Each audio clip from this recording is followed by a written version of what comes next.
மீசான் டிவியின் தமிழ் பேசும் உறவுகளை அன்போடு வரவேற்றுக் கொள்கிறோம்.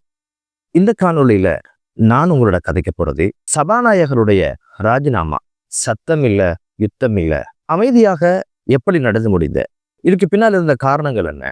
இதுவரைக்கும் எங்களுடைய சேனலை சப்ஸ்கிரைப் பண்ணாதவங்க சப்ஸ்கிரைப் பண்ணி வைங்க. பக்கத்தில் இருக்கிற பெல் பட்டனை ப்ரெஷ் பண்ணீங்க. பிடித்திருந்த லைக் பண்ணுங்க.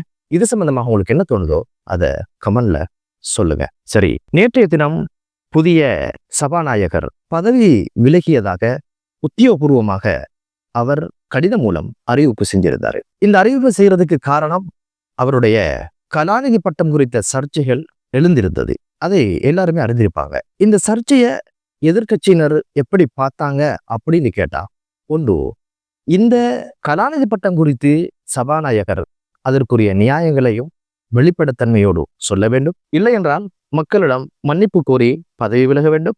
இல்லைன்னா நம்பிக்கையில்லா பிரேரணை மூலம் நாங்க அவரை பதவி விலகச் செய்வோம் அப்படின்னு ஒரு விஷயத்த சொல்லியிருந்தாங்க. இதன் பிற்பாடு பல்வேறு விமர்சனங்கள் எழுந்திருக்கிற நேரத்துல சபாநாயகர் தனது கடிதத்துல இந்த ராஜினாமா குறித்து குறிப்பிட்டதோட அவர் பக்கம் இருக்கிற நியாயங்களையும் சொல்லியிருந்தார். இந்த கல்வி தகமையை உறுதிப்படுத்துவதற்கான எந்த ஒரு ஆவணங்களும் என்னிடம் இல்லை.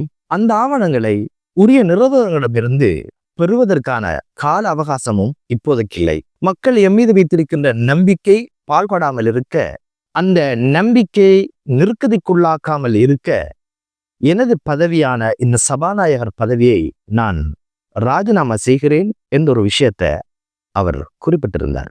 இந்த சபாநாயகருடைய பதவி விலகல் நம்பிக்கையில்லா பிரேரணை பயந்து நடந்ததா, அல்லது மக்களுடைய ஆணையையும் நன்மதிப்பையும் மதித்து நடந்ததா என்பதுதான் நமக்கு இருக்கிற கேள்வி. உண்மையிலே நம்பிக்கையில்லா பிரேரணை என்பது சபாநாயகர் விஷயத்தில் இலங்கை வரலாறிலே ஒருபோதும் சாத்தியப்பட்டதாக தெரியவில்லை. இலங்கையினுடைய பாராளுமன்ற வரலாற்றை பார்க்கின்ற பொழுது 5 பேருக்கு எதிரான நம்பிக்கையில்லா பிரேரணைகள், சபாநாயகர்களுக்கு எதிரான நம்பிக்கையில்லா பிரேரணை 5ம் தோல்வியை தெரியதை பார்க்க முடியுது. முதல்ல 1963ஆம் ஆண்டு முதலாவது சபாநாயகருக்கு எதிரான நம்பிக்கையில்லா பிரேரணை RS பொல்பொல பக்கசார்பாக நடந்தார் என்ற காரணத்திற்காக அந்த பிரேரணை கொண்டு வரப்பட்டது. அந்த பிரேரணை ஆதரித்து 61 வாக்குகளும் எதிர்த்து 68 வாக்குகளும் அளிக்கப்பட்டதனால அந்த பிரேரணை தோற்கடிக்கப்பட்டது. இரண்டாவது பிரேரணை 1980இல் இம்தியாஸ் பாக்கிர் மாக்காருக்கு எதிரான அந்த பிரேரணை தோற்கடிக்கப்பட்டது. 1991ஆம் ஆண்டு MH முகமது அவங்களுக்கு எதிரான நம்பிக்கையில்லா பிரேரணை தோற்கடிக்கப்பட்டது. நான்காவதாக 1992ஆம் ஆண்டு MH முகமது அவங்களுக்கு எதிராக நம்பிக்கையில்லா பிரேரணை அதுவும் தோற்கடிக்கப்பட்டது. ஐந்தாவதாக 2024ஆம் ஆண்டு மஹிந்த அபயவர்தன யாப்பா உச்சநீதிமன்றத்தினுடைய பரிந்துரைகளை புறக்கணித்து நடந்தார் என்பதற்கு எதிராக நம்பிக்கையில்லா பிரேரணை 117 வாக்குகள் எதிராக அளிக்கப்பட்டு தோற்கடிக்கப்பட்டது. இந்த வரலாற்றுல நிச்சயமாக இவருக்கு எதிராக ஒரு நம்பிக்கையில்லா பிரேரணை வந்திருந்தால் 159 ஆசனங்களை வைத்திருக்கிற NPP நிச்சயமாக அந்த நம்பிக்கையில்லா பிரேரணை தோற்கடிப்பதற்கான சாத்தியப்பாடுகள் 100க்கு 100 இருந்தது. ஆனால் அதை அவர்கள் செய்யவில்லை. செய்யாததுக்கான காரணம் என்ன அப்படின்னு கேட்டீங்கன்னா, அந்த கட்சியினுடைய தலைவர் கௌரவ ஜனாதிபதி அவர்கள் ஆற்றிய உரை, நேற்றைய தினம் அதிகாலையில அந்த உரை இடம்பெற்றிருந்தது. அந்த உரையில் அவர் குறிப்பிட்ட விஷயம் என்ன அப்படின்னு பார்த்தீங்கன்னா, மக்கள் எம் மீது வைத்திருக்கின்ற நம்பிக்கையை பழுதடைய நாங்கள் இடமளிக்க மாட்டோம். தரமான ஒரு நாட்டை கட்டி எழுப்ப எம் மீது மக்கள் நம்பிக்கை வைத்திருக்கின்றனர், எம்மை தெரிவு செய்திருக்கின்றனர்.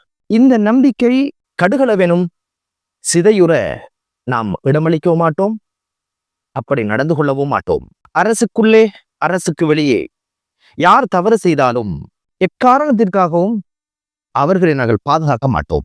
அவர்கள் அரசாங்கத்தில் எத்தரத்தில் இருந்தாலும் சரியே, அவர்களுக்கு எதிரான நடவடிக்கைகள் எடுப்பதில் நாங்கள் பின்னிக்க மாட்டோம், தயங்க மாட்டோம், முன்னின்று செயலாற்றுவோம் என்ற ஒரு விஷயத்த சொல்லியிருந்தாரு. இந்த உரைய யார் ஊர்ந்து கவனித்தாங்களோ தெரியாது. இந்த உரையில பல்வேறு விஷயங்களை அனுகுமார திசாநாயக்க ஜனாதிபதி அவர்கள் கோடிட்டு காட்டிருக்கிறாங்க. இதுக்குள்ள இருக்கிற எல்லா விஷயம் என்ன அப்படின்னு கேட்டா, கடந்த காலங்களில் நடந்த அந்த ஆட்சி முறையிலிருந்து எமது பண்பாடும் அரசியல் கலாச்சாரமும் மாறுபட்டிருக்கு அப்படின்னு ஒரு விஷயத்த சொல்லி இருந்தாரு. இதற்கு முன்னால் நம்பிக்கையில்லா பிரேரணைகள் எப்படியெல்லாம் நடந்திருக்கிறது அப்படின்னு ஒரு விஷயத்த சொல்றதுனால ஜனாதிபதி நூற எவ்வளவு முக்கியத்துவமா இருந்திருக்கும் என்பதை உங்களால புரிய முடியும். உதாரணத்திற்கு கெஹலிய ரம்புக்குவெல்ல ரணில் விக்ரமசிங்க அவர் தான் அந்த அமைச்சர்களுடைய தலைவராகவும் ஜனாதிபதியாகவும் இருந்தாரு. இந்த காலகட்டத்துல ஒரு சமூக துரோகம் என்று சொல்றதா, உலகத்திலே இப்படியான ஒரு மாபியா நடந்திருக்க வாய்ப்பில்லை. தரமில்லாத மருந்துகளை புற்றுநோய் நோயாளிகிற விஷயத்துல இறக்குமதி செய்து நாட்டு மக்களை ஏமாற்றி இப்படியான ஊழலை செய்த சுகாதார அமைச்சர் கெஹலி ரம்புக்குவெல்லைக்கு எதிராக நம்பிக்கையில்லா பிரேரணை கொண்டு வந்த நேரம் மக்களுக்கு ஆட்சியோ இதெல்லாம் புறந்தள்ளி கட்சி ஆட்சி இது முக்கியம் என்ற சிந்தனையில அந்த அரசாங்கம் என்ன பண்ணிச்சுன்னா இந்த கெஹலி ரம்புக்குவெல்லைக்கு எதிரான அந்த நம்பிக்கையில்லா பிரேரணைய தோக்கடிச்சாங்க. 113 வாக்குகள் எதிராக அளித்து அவரை காப்பாத்தின அந்த சரித்திரமும் அந்த மரபும் பாராளுமன்றத்துல கரைபடிந்த நாட்களாகத்தான் மீசா டிவி அதை பார்க்குது. காரணம், மருத்துவத்துறையில அவ்வளவு மோசமான ஒரு வேலையை செஞ்சவரையும் அன்றிருந்த அரசாங்கமும் கட்சி தலைவரும் அவரை பாதுகாத்தது என்பது மன்னிக்க முடியாத குற்றம். இரண்டாவது, உங்களுக்கு தெரியும் மஹிந்த ராஜபக்ஷ மைத்திரி கூட்டணி என்ன பண்ணிச்சு அப்படின்னு கேட்டீங்கன்னா, மஹிந்த ராஜபக்ஷ அவங்கள பிரதமராக மைத்திரிபால சிறிசேன நியமிச்சாரு. உடனடியாக பிரதமர் ஆசனத்துல அமர்ந்தாரு. அதுக்கு பிறகு நம்பிக்கையில்லா பிரேரணையை எதிர்கட்சியெல்லாம் கொண்டு வரதுக்கான முயற்சிகள் எடுக்கிற நேரம் பாதிக்கப்பட்ட தரப்பு நம்பிக்கையில்லா பிரேரணையை கொண்டு வரதுக்கு எடுத்த முயற்சி இதை அறிஞ்ச மைத்திரிபால சிறிசேன என்ன பண்ணினாரு அப்படின்னு கேட்டீங்கன்னா, பாராளுமன்றத்தை கலைச்சு விட்டாரு. உடனடியாக பாதிக்கப்பட்ட தரப்பு உச்ச நீதிமன்றத்தை நாடிச்சு. உச்ச நீதிமன்றம் இடைக்கால தடையை விதிச்சிச்சு. இதை பத்தி அவங்க என்ன சொன்னாங்கன்னா, இது இடைக்கால தடையை தவிர அது நிரந்தரமான தடை கிடையாது என்று தொடர்ந்தும் ஆட்சியை கொண்டு நடத்துறதுக்கான முயற்சியில செஞ்சிருந்தாங்க. இதுக்கு பிறகு ஒரே வழி நம்பிக்கையில்லா பிரேரணை அப்படின்னு சொல்லி நம்பிக்கையில்லா பிரேரணை கொண்டு வர அந்த சந்தர்ப்பத்துல என்ன பண்ணினாங்க அப்படின்னு கேட்டீங்கன்னா, இந்த ஒரு விஷயம் நடக்காமல் இருக்க முதலாவது அவங்க எடுத்த ஸ்டெப் என்ன அப்படின்னு கேட்டீங்கன்னா, சபாபீடத்தை முற்றுகையிட்டு சபாநாயகருக்கு இடையூறு உழைத்து அந்த ஒரு வாக்கெடுப்பை எப்படியெல்லாம் தடுக்கலுமோ அதுக்கான எல்லா முயற்சியிலும் செஞ்சாங்க. ஆனா அந்த வாக்கெடுப்பு குரல் பதிவு செய்யப்பட்டது. ஆனால் மைந்த தரப்பு என்ன சொல்லிச்சு அப்படின்னு கேட்டீங்கன்னா, அந்த ஒரு விஷயத்தை நாங்க ஏற்றுக்கொள்ள மாட்டோம் அப்படின்னு சொல்லி. அதுக்கு பிறகு உச்சநீதிமன்றம் சொன்னது பாராளுமன்றத்தை கலைத்தது பிழை என்று சொன்னதோட இவங்க என்ன பண்ணினாங்க அப்படின்னு கேட்டீங்கன்னா, 15, 16ஆம் திகதிகள்ல மிகப்பெரிய ஒரு அடாவடித்தனத்தை பாராளுமன்றத்துல செஞ்சாங்க. காரணம், நம்பிக்கையில்லா பிரேரணையை செல்லுபடி அற்றது என்ற கோஷத்தோட என்ன பண்ணினாங்க அப்படின்னு கேட்டீங்கன்னா, கதிரைகளை தண்ணி ஊத்தினாங்க, கதிரைகளை உடைச்சாங்க, மைக்ரோஃபோன் உடைச்சாங்க. எல்லாத்துக்கும் மேல 16ஆம் திகதி கொச்சிக்கா வீசி சபாநாயகர் உட்பட பல பேரை தாக்குதல் நடத்தினாங்க, பல பேருக்கு தாக்குதலை மேற்கொண்டாங்க. காரணம் ஆட்சி முக்கியம், காரணம் கட்சி முக்கியம். எப்படியாவது ஆட்சியை பிடிக்கணும், மக்களாட்சியா அதெல்லாம் தேர்தல் காலத்தில் பார்த்துக்கொள்ள முடியும் என்ற துணியில தான் அந்த விஷயங்கள் நடந்திருக்கிறதாக நாங்க பார்க்கிறோம். இப்படி நம்பிக்கையில்லா பிரேரணை மிகப்பெரிய அமளித்துமொழியோடும் பக்கசார்பாகவும் கட்சி என்றும் நடந்துற இந்த கலாச்சாரத்துல ஜனாதிபதி அனுரகுமார திசாநாயக்கு சொன்ன ஒரு விஷயம்தான், எந்த தரத்தில் அவர்கள் இருந்தாலும் என்ன பதவியில் இருந்தாலும் மக்களுடைய அபிலாசைகளுக்கு அப்பாற்பட்டு நாங்கள் எதையும் செய்ய போவதில்லை என்று சொன்னது ஒரு அரசியல் கலாச்சாரம் மாறி இருக்கிறது என்பதுதான் எனது பார்வை.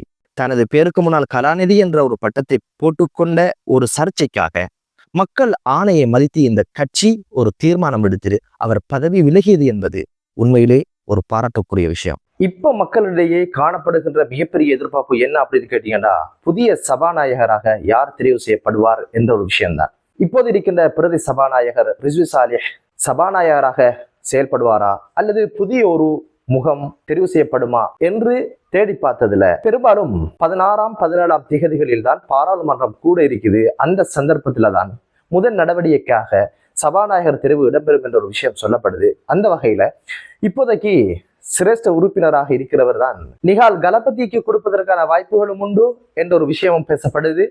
அப்படி இல்லை அப்படின்னு இருந்தா ஒரு சிரேஷ்ட பாராளுமன்ற உறுப்பினர் அந்த பதவிக்கு அமர்த்தப்படலாம் என்ற செய்திகளும் வந்திருக்கிறது. பொறுத்திருந்து பார்க்கலாம். புதிய சபாநாயகருடைய நியமனம், அந்த நிகழ்வு எப்ப நடக்கப் போகிறது, யாரை அவர்கள் நியமிக்க போகிறார்கள் என்ற ஒரு விஷயம். எனவே எதிர்த்தரப்பினர் நம்பிக்கையில்லா பிரேரணை கொண்டு மிகப்பெரிய ஒரு ஆட்சி மாற்றத்தை ஏற்படுத்துகின்ற வேட்கையில் அதை சாதகமாக பயன்படுத்துவது என்பது பத்துகின்ற மீசையிலே சுருட்டு பத்த வைப்பதை போன்றுதான் அதை நாங்கள் பார்க்கிறோம். தவறுகள் நடக்கலாம், அந்த தவறுகள் திருத்தப்பட வேண்டும். அதற்கான சரியான தீர்வுகள் பெறப்பட வேண்டும். எதிர்க்கட்சி என்பது எமது கலாச்சாரம் எப்படின்னா, என்ன விஷயம் வந்தாலும் நல்லது கெட்டது என்பதற்கு அப்பால அதை வச்சு கூதல் காய்கின்ற, நல்ல விடயங்களை தடுக்கின்ற இப்படியான ஒரு கலாச்சார முறைமையில் எமது பாராளுமன்றம் நகர்வதை பார்க்க முடிகிறது. எனவே இப்போது ஆட்சிக்கு வந்தவர்கள் நாட்டை வளப்படுத்த வேண்டும் என்ற நோக்கில் வந்திருக்கிறார்கள். வந்து சில மாதங்கள் தான் அவர்களுக்கான வாய்ப்பை கொடுப்போம், பக்கபலமாக இருப்போம், துணையாக நிற்போம். நாடு என்பது அது அரசியல்வாதிக்கான நாடு மட்டுமல்ல, அனுரகுமார திசாநாயக்க என்ற தனி மனிதருக்கான நாடு அல்ல, அவருடைய அரசுக்கான நாடும் அல்ல. இந்த நாடு மக்களுக்கானது. ஆட்சி என்பது மக்களுக்கானது. அதிகாரம் என்பதை அவர்கள் கையில் கொடுத்திருப்பது நாட்டை வளப்படுத்துவதற்கு. எனவே இது ஒரு அழகான கலாச்சாரமாக கடந்த காலங்களோடு ஒப்பிடும் பொழுது இது ஒரு முன்மாதிரி மிக்க ஒரு நடவடிக்கையாகத்தான் மீசான் டிவி பார்க்கிறது. எனவே இந்த நாடு வளம் வர கட்சி பேதமின்றி, இனப்பேதமின்றி, மதப்பேதமின்றி, குலப்பேதமின்றி செயல்பட சொல்லுகின்ற இந்த அரசியல்வாதிகள் கட்சி பேதமின்றி அனைவரும் ஒன்றிணைந்து ஒரு இலக்கை நோக்கி அபிவிருத்தி அடைகின்ற நாடாக, அபிவிருத்தி பெறுகின்ற நாடாக ஆக்குவதற்கும், வளமுள்ள நாடாக ஆக்குவதற்கும், நாட்டை அபிவிருத்தி பாதையில் கொண்டு செல்லுகின்ற பணிகளில் ஆரோக்கியமான சிந்தனைகளை முன்வைக்கட்டும். எனவே இந்த நல்லதொரு கலாச்சாரம் தொடர்ந்து பயணிக்க மீசான் டிவி வாழ்த்துகிறது. மற்றொரு காணொளியிலே உங்கள் அனைவரையும் சந்திக்கும் வரை விடைபெறுகிறேன். நன்றி.